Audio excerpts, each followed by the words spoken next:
So we'll start with the session today. Okay, so just a quick recap of what we were doing yesterday. So we started with module 3, that is random process, and I explained you what is the motivation behind learning random process. So you can see on your screen I have drawn the structure of a typical communication system where you have transmitter, receiver, and how the transmitted signal S of t, which is random in nature, gets affected by noise n of t, which is also random. Therefore, the received signal S of t plus n of t also is random in nature, right? Now, this addition will depend on the kind of channel that we use. It could be a wireless channel, a LAN cable, fiber channel, we do not know, right? But we'll leave the specific channel case to later semesters. But that is the motivation behind learning random process. Right? Then we understood what exactly random process is through deterministic and non-deterministic type of signals, and we came to a conclusion that random process is nothing but a collection of these random variables or functions or sequences which the probability assigned to it. Okay, and then we move to what are the properties of these random process, right? So the typical properties that which we would have is the PDF. Then we looked at univariate case where you have only one random variable. Then you have a bivariate case, a multivariate case. What happens during the independence, right? What is the expectation, that is variance and mean of a random process. We have only looked at the equations. We are yet to solve the numericals, that we'll do very soon. And then we looked at a very important concept which is known as stationarity. So in stationary random process, the statistical properties, that is the expectation values, they remain the same with time. That is, there is no variation of those properties with time. Therefore, the PDF also must be time invariant. Right? So two types of stationarity, that is strict sense stationary, and I gave you the details of that, and then the wide sense stationary, which and I gave you the details of the same. Right? What happens to the mean and what happens to the variance in that case. Right? So from an exam point of view as well as in general, the stationarity issue is a very common question. Also, the type of this stationarity is also a very common question. So you can have strict sense stationary or wide sense stationary kind of random process. Okay, so this is what we had done yesterday. Now we'll move to another very important topic in random processes, which is known as correlation functions. This is a very important topic, correlation functions.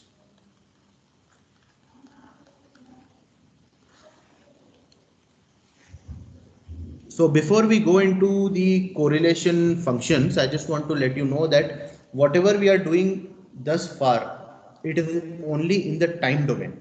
Okay, but in communication, we are also interested in knowing the bandwidth, or in general, what is known as the spectrum, for which we will have to use Fourier transforms later to convert this analysis into the frequency domain, right? So that we will see a little later. So I'm just on the top, just for your reference, I'm writing, if you have x of t and if you apply a Fourier transform, you end up with x of f, right? So going from time to frequency, we use a Fourier transform. I'm sure you are aware of this through the course on signals and systems, right? So this correlation function which we are discussing right now, it is all in the time domain because we are writing the random process in the time domain, right? We will use the same later on and convert it using Fourier transform into its corresponding frequency domain, and we'll try to understand and analyze what happens in the frequency domain. Okay?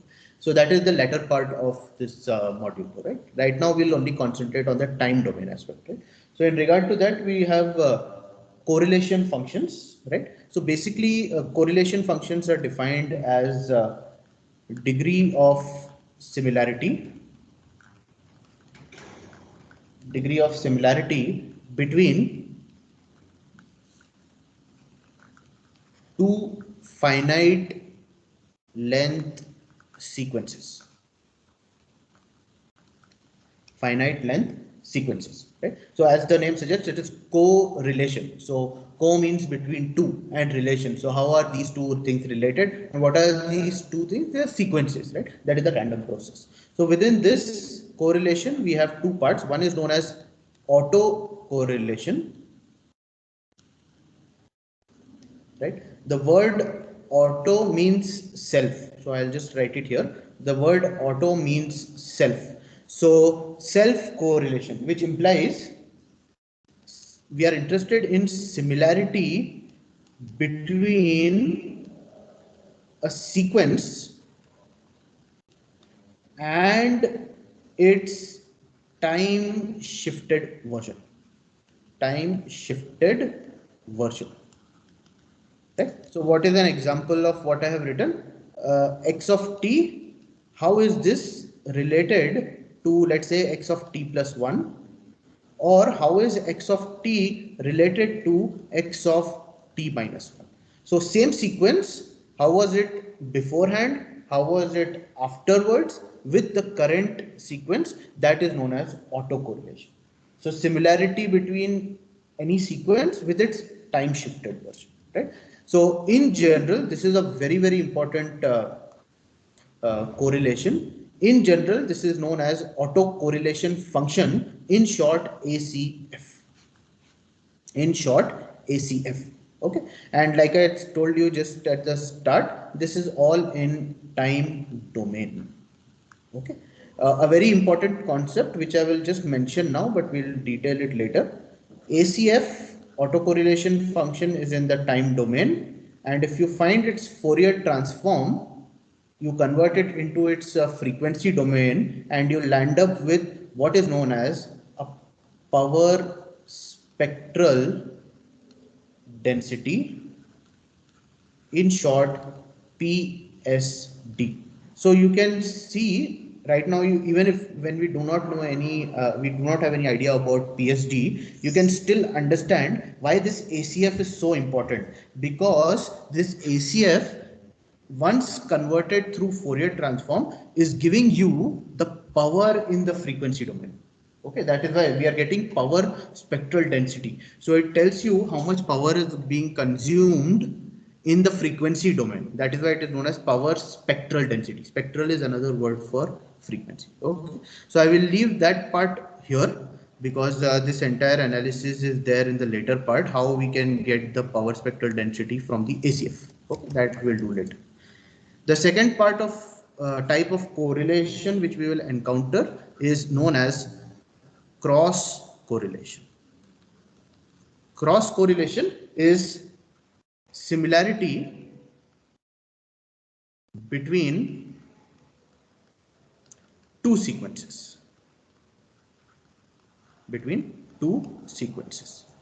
Now, these sequences can be, for example, let's say x of t. How is it similar to y of t? Or how is x of t plus 1 similar to y of t minus 1? You can have various combinations, but the important point is cross correlation would mean that you need to have two different kinds of sequences. Okay, by sequences here I mean random process. Okay, so we'll concentrate first on the autocorrelation function, right? So I'll put the heading as ACF. Okay, very, very important, right? So the autocorrelation function of a random process x of t is defined as, we denote it as Rx of t. Okay, and this is equal to E of x of t into x of t plus some tau, right? Where t and tau are arbitrary. These are arbitrary. We'll see what this tau is. Okay, t is obviously the time, and tau is time difference. Okay, what sort of time difference, that we will see very, very soon, right? Now, the very first easy case which we can see is, if tau is 0, then what happens to that equation? Let me number the equation. So equation 1 here, this is the definition. So if tau is 0, then equation 1 is Rx of t equal to E of x of t into x of t, because tau is 0, which is e of x square of t, right? So for tau equal to 0, that is for no time difference, right, we end up rx of t as e of x square, right? There is another definition also which we can have. So I can rewrite equation 1 as rx of tau. Why have I written tau? Because tau again is time, it is time difference, and the same equation, x of t, x of t plus tau, right? So if I call this again as equation 1, because I have rewritten equation 1, so for tau equal to 0, I will get rx of 0 in this case, because I have used tau here. So rx of 0 will be e of x square of t, right? Very important factor here, that the autocorrelation function at time 0 is nothing but the average value. Ex square of t is nothing but the average value, right? So in general, this above equation, right? This equation, so this equation here, I can rewrite this equation. Okay, which equation? This one here, right? So I will use this. Sigma x square is nothing but e of x square minus mu x square, right? We already know this. Therefore, I can rewrite this as e of x square is sigma x square plus mu x square, right? Therefore, rewriting that above equation in the bracket, rx of 0, which is e of x square of t, will become nothing but sigma x square plus mu x square, right? So what is this entire idea? Sigma x square, right, is nothing but sigma x square here is nothing but AC power, because it keeps fluctuating, it is variance, whereas mu x square is nothing but DC power. Why? Because it is a constant value. Mean you get is always a constant value, right? So this is the application of the autocorrelation function. It gives you the addition of the AC power with that of the DC power. Okay, so this is again a very important application. From an exam point of view, you may not require this, but in general, we should know the application. Okay. Now, let us look at one of the properties of this ACF. So let me rewrite the equation. Rx of tau is e of x of t, x of t plus tau. This is the definition, right? Now, I'll substitute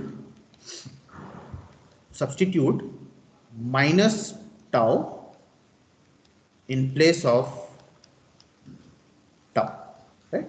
So therefore, I will get Rx of minus tau on the left hand side, which is e of x of t, x of t minus tau. So all I have done is plus tau, I have replaced with minus tau, right? Now, let us define a new variable. Let us take t dash, and let this t dash be t minus tau, right? Therefore, by this definition, t is t plus t is t dash plus tau. Okay, this is my definition here. Now I will rewrite equation, right? So let me call this equation 3. I will rewrite equation 3 now. So I will get Rx of minus tau equal to E of, now t. Instead of t, I will substitute this. So I will substitute E of x of t dash plus tau into x of t minus tau is nothing but t dash, right? So I'll call this t dash. T dash. Therefore, Rx of minus tau will be E of x of t dash, x of t dash plus tau, right? And what is this value on the RHS? This is nothing but, in terms of t dash, the definition of Rx of tau. which implies that Rx of minus tau is equal to Rx of tau, which by definition of signals implies ACF is an even function. That means it is like cos theta. So cos of minus theta is cos theta, right? So it is an even function. Okay, so this is a very important property. This is not a property which is shown by all the other functions which we are going to do here. Okay, so this is a very important property. Okay, so till now we have only dealt with the definitions and various properties. Now let's try to solve a problem based on this. Okay. So before I go into that numerical, I'll quickly just recap what we have done till now. Okay. So what we have done till now is we are trying to look at the correlation functions, right, which is similarity between two sequences or processes. We have the autocorrelation, that is similarity between a signal with itself at a different time. And then we are looking at a cross correlation, which we'll see later on, similarity between two sequences, right? So we're looking at ACF right now, which is defined as equation 1. And then we have seen what happens when the time difference tau is 0. So you get the average value there. And this is nothing but the addition of the AC power with DC power, that is sigma x square plus mu x square. Then we saw what happens if we shift the time. So once you shift the time, you see that it is nothing but the original ACF, which implies that ACF is an even function. Okay. So now let me take this numerical. This is a very common numerical in ACF, right? So the question is, a random process or RP is described as y of t equal to a cos omega ct plus theta. Okay. Now in these kind of questions, you have to be very careful. You have to see what is a constant, what is random. So here by the question, a and omega c are constants and theta is a random variable. Theta is a random variable uniformly distributed between plus minus pi, right? The question is y of t wide sense stationary random process, right? If not, why? Right. So first we need to see if it is a wide sense stationary random process. We'll find that out, right? If it is not a random wide sense random process, then why is it not so? That is the question, right? Followed by if so, that means if it is a wide sense stationary random process, what are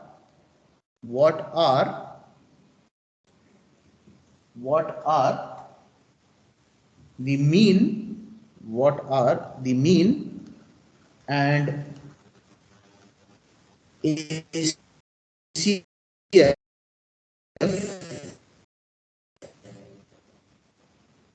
of the random process.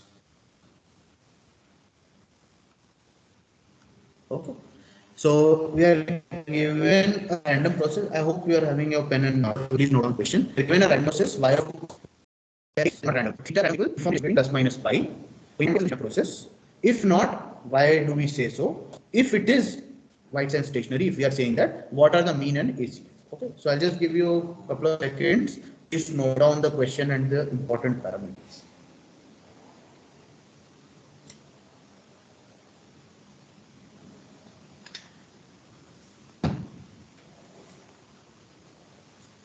Okay.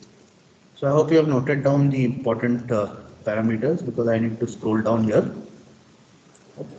So let's look at the solution. So like I told you at the start of the numerical, in random process, random variable, we need to be very clear what is random and what is changing, what is constant, right? So randomness is applied only to parameters which will be random, not to parameters which are constant, right?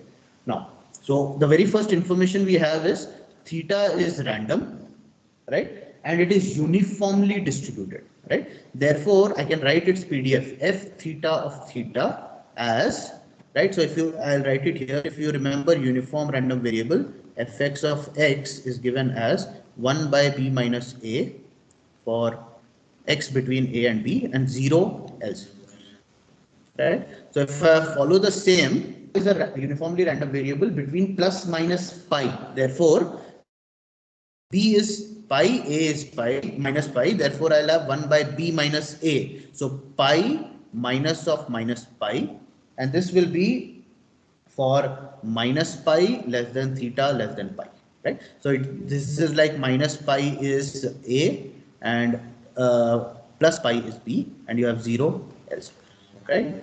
Therefore, I can write f theta of theta as 1 by 2 pi for minus pi less than theta less than pi, and it is 0 elsewhere.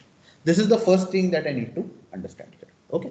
I do not have to bother about a and omega c because it is given they are constants. They are deterministic. So they'll definitely not have the PDF, CDF, and so on. Right. I only need to worry about theta.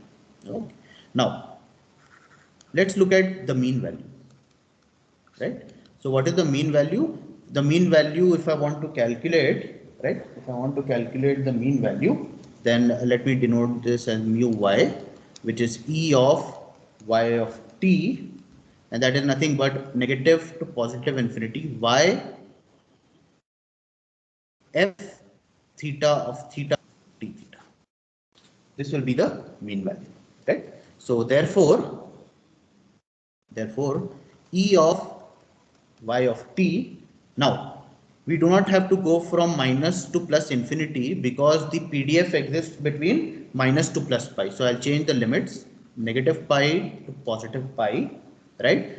Instead of y, I will plug in the value of y, which is a cos omega ct plus theta, right? Instead of f theta of theta, I will write 1 by 2 pi because I have changed the limit and the variable is d theta, right? So now after this step, it is nothing but integration. Random process, random variable has gone away. It is only proper integration. So I'll take the constants out. A is a constant. 2 pi in the denominator is a constant. So you'll have minus pi to plus pi cos of omega ct plus theta d theta. So our aim to find the mean is just integrate that value cos omega ct plus theta, right? So that's simpler to do. So I'll do that. You can check with me. A by 2 pi, I'll leave it outside. This is of the form, integral is of the form cos of a plus b, right? So you'll have cos a, that is cos omega ct, cos b, cos theta, right? Minus sine a, sine omega ct, sine b, which is sine theta, and this entire thing will be multiplied with d theta. The next step is you'll have a by 2 pi as it is minus to plus pi, right? Or let me write it this way. Okay, so a by 2 pi and a bracket. Now cos omega ct is a constant because omega c is given to us as a constant, right? So I'll get cos omega ct outside. Cos theta is not a constant because theta is a random process or random variable. So integral minus to plus pi cos theta minus again sine omega ct is a constant, and you have minus pi to plus pi sine theta d theta. That's why I told you at the start we need to really understand what is a constant and what is a random variable, right? So you get a by 2 pi, right, cos omega ct, right? Now the integral of cos theta will be sine theta, and you have minus pi to plus pi, right, minus sine omega ct Integral of sine theta is minus cos theta, going from minus pi to plus pi. Now we just have to plug in the values and get the answer. So you'll get a by 2 pi cos omega ct. Inside the bracket will be sine pi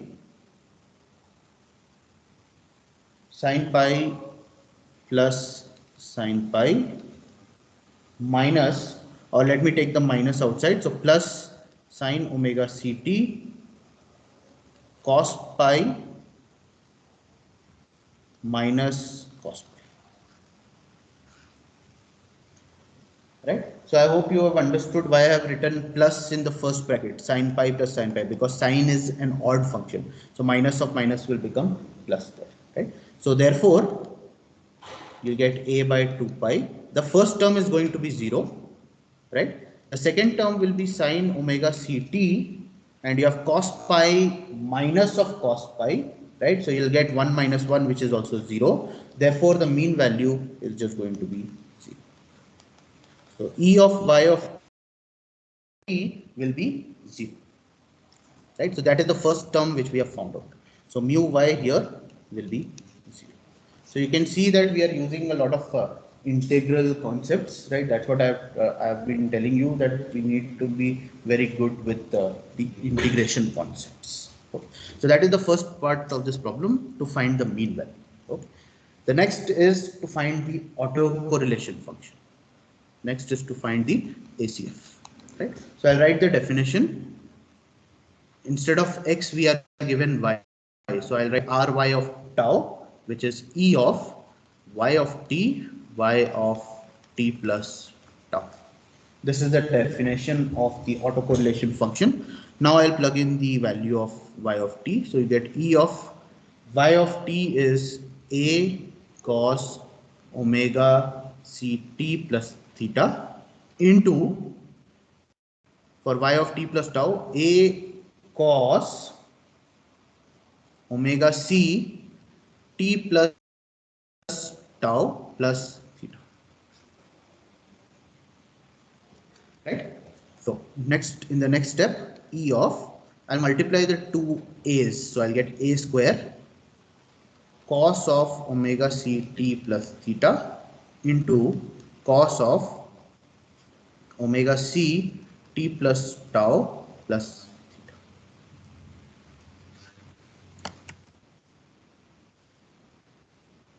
So I hope this is clear. In the next step, I'll take a square outside because it's a constant. So a square E of cos omega c t plus theta into cos omega c t plus tau plus theta. Right? I hope this is clear till now what we have done. Okay. Now, in the next step, I'll keep a square outside. I'll get E of cos omega c t plus theta into, now I'll multiply that omega c with the values there. So I'll get omega c t plus omega c tau plus theta. Right?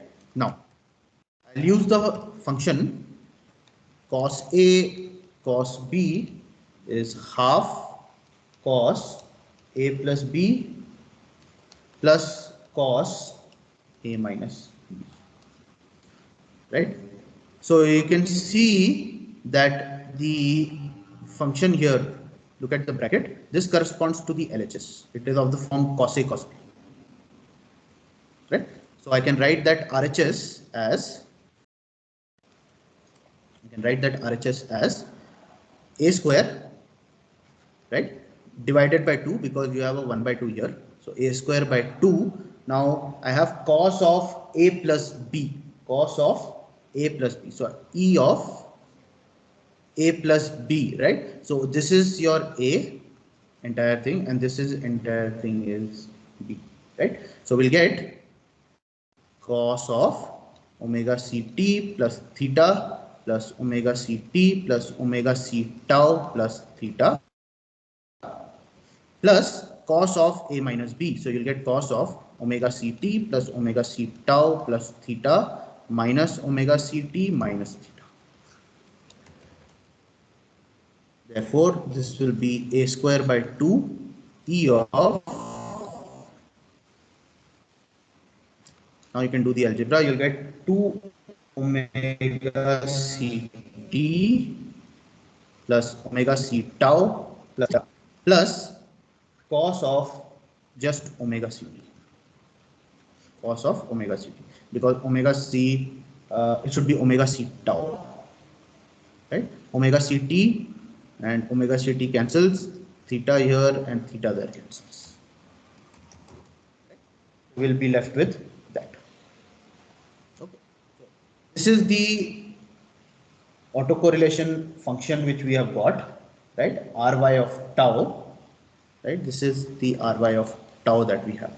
Okay. Now to find the value, we need to integrate it. So that means this will be a square by 2, right? I need to integrate because there's an expectation here, right? So I'll get minus pi to plus pi, right? Cos of 2 omega ct plus omega c tau plus 2 theta, right? Into 1 by 2 pi d theta. You can see why I've written that. This is the first term, right? Multiplied with 1 by 2 pi, which is f theta of theta into d theta, right? Plus the second term, right? So I'll put a bracket here because a square by 2 is common for both, plus minus pi to plus pi cos omega c tau into 1 by 2 pi d theta.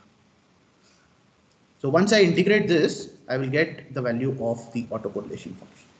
I will get the value of the autocorrelation function, right? So either we can sit and integrate this, or we can use some logic and see what exactly is going to happen here, right? So I'll get that 2 pi from both the terms outside. So what I'll get in the denominator will be 4 pi, right? So you'll get a square by 4 pi. Now we'll have, right, integral minus pi to plus pi, right, cos of, let me write it this way, 2 omega c t plus tau plus 2 theta d theta plus integral minus pi to plus pi cos omega c tau d theta. Okay. So like I said, we can either sit and integrate this, or we can use some logic and see what exactly is going to happen. Now, if you look at this term, so let me write this term. It is of the form cos 2 omega c t plus tau plus 2 theta. So you can see what is happening here.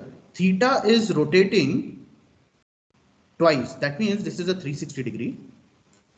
Also, omega c is rotating twice, that is also 360 degrees. So if I look at it in the form of a quadrant, right? If I look at it in the form of a quadrant, the 1, 2, 3, 4 quadrants, I'm rotating the entire quadrant, and I know that cos function is an even function. Therefore, in the positive side, that is here, the value will be positive, whereas here on the negative side, the value is going to be negative, right? Therefore, whatever is going to happen on the theta side, the same thing will happen in the negative theta side, but the value, the sign is going to be 0.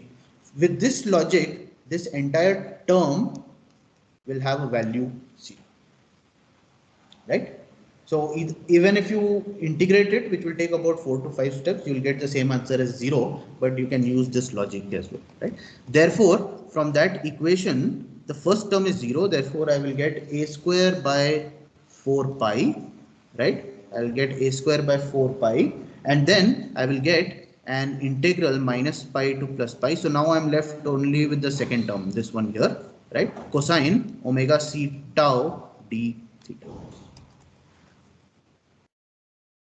Right, and this is nothing but Ry of tau, which is the autocorrelation function. And once you integrate this, this is very easy to find out. You'll get a square by 4 pi, right? And you'll get 2 pi cosine omega c tau, right? Therefore, the Ry of tau will be a square cosine omega c tau divided by 2. So you can see that only initial first or second step was using the concept of random process. Rest of it is basically, uh, you know, doing the integration. So what do we gather from all this? So first is the mean is 0, right? The mean was a constant value, right? The second is the autocorrelation function. If you look at the equation in the bracket, it is independent of time t. There is no t there, but it is only dependent on tau. That is, it is only dependent on time difference, right? And because of this reason, y of t is wide sense stationary random process. Because it does not depend on time t, rather it depends only on the time difference tau, and also e of t is E of t, that is mu y of t, the random process is also constant, that is 0. Right? When that happens, we can say that y of t is a wide sense random process. It is a wide sense random process. Okay. Now, if you want to go one step ahead and find its variance, right? Sigma y square. This is nothing but we have already seen what will happen to the variance. It will be ry of 0, right? Which is nothing but e of y square t. So this will be a square cos omega c into 0, because tau is 0 divided by 2. Therefore, the variance will be a square by 2. Therefore, the variance will be a square by 2.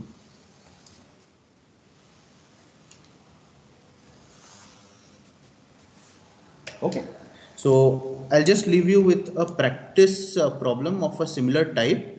You can practice the same. Okay. The question is same as what I have written here. So I'm not repeating the entire question, right?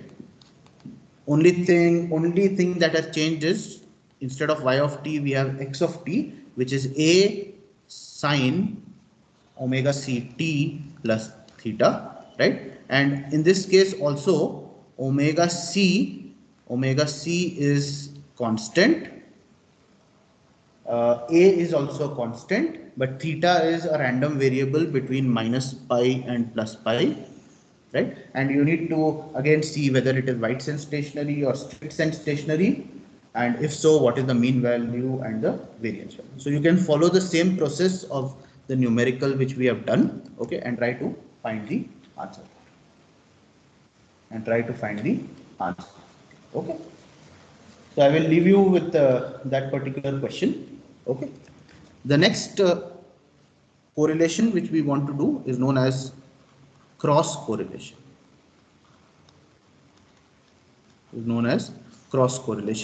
That is, we want to see the similarity between this one sequence and that of the second sequence. Right? So two sequences will be given to us, and need to find whether how these sequences are related to each other. Right? That is what we want to see. Okay. So let us look at the aspects on cross correlation, right? So the definition wise, cross correlation, in short CCF, right, is expected value of the product of a random variable from one random process with a time shifted random variable from another random process. So you take two random variables, one from one process, another one from another process, and one will be the random variable at time t, the other will be a time shifted one. So mathematically, cross correlation, denoted as Rxy of tau, now you can see that instead of just x, we have x and y, two variables, will be expectation of x of t, that is one random variable, product with shifted version of another random variable from another sequence, so t plus tau. T plus tau. You can also write this as ryx of tau, in which case this will be e of y of t, x of t plus tau. Right? So t is the absolute time, the exact time, and tau is nothing but the time difference. Right? So this entire process is similar to convolution process. I'm sure you've done the convolution process where you have x of t star y of t, and this is nothing but an integral x of t, y of t minus tau deta, right? And this goes from minus infinity to plus infinity. Right? That's a convolution process, right? So it is similar to a convolution process. That is property number one, which we can see from the equation itself. The second is if rxy of t comma tau is 0, then x and y are orthogonal. That means they are 90° to 0. We'll prove this property a little later. Okay. Later on, we'll see why this property is true. But this is an important property. Okay. So let us look at the properties of the cross correlation. So in terms of the properties, okay. First one, CCF is not an even function. So like the ACF, it is not an even function. That means it does not have a symmetry property. So therefore, Rxy of minus tau is Ryx of tau. It is not an even function. Okay, please remember this. Okay, whereas ACF is an even function. Okay, now CCF is periodic in nature. Right? What is a periodic signal? Periodic signal is if you have x of t, if you extend its periodicity or extend its time by capital T, it will be same. So x of t plus t. That means at all periods the value of the signal will be the same. Right? Therefore, Ryx of t plus or Ryx of tau plus t will be same as Ryx of tau. So cross correlation function is periodic in nature, right? I'm sure you are aware of this periodicity. Most of the signals which we encounter are not periodic. However, with signal processing using mostly Fourier discrete time Fourier series or Fourier transform, you can convert them into a periodic signal, right? Periodicity of a signal has many advantages. If you analyze the signal in one time period, the same analysis can be applied to any further time periods, right? That is the advantage of periodicity, right? Therefore, signal processing of signals to make them periodic is a very important phenomenon, right? So, the next property of the cross correlation function for independent random processes Rxy of tau is Ryx of tau. Okay. So the first property says that the cross correlation function is not an even function, right? So symmetricity does not apply. They are not symmetric. However, if the random processes are independent, right, then the symmetry property applies. Then the symmetry property will apply. Okay. So these are some of the properties of the cross correlation, right? There is also something which is known as cross covariance that we will discuss in the next lecture, right? So for this lecture, the autocorrelation function and the cross correlation function are important, right? The same thing is also mentioned in the notes which are put up on the Teams group. Okay.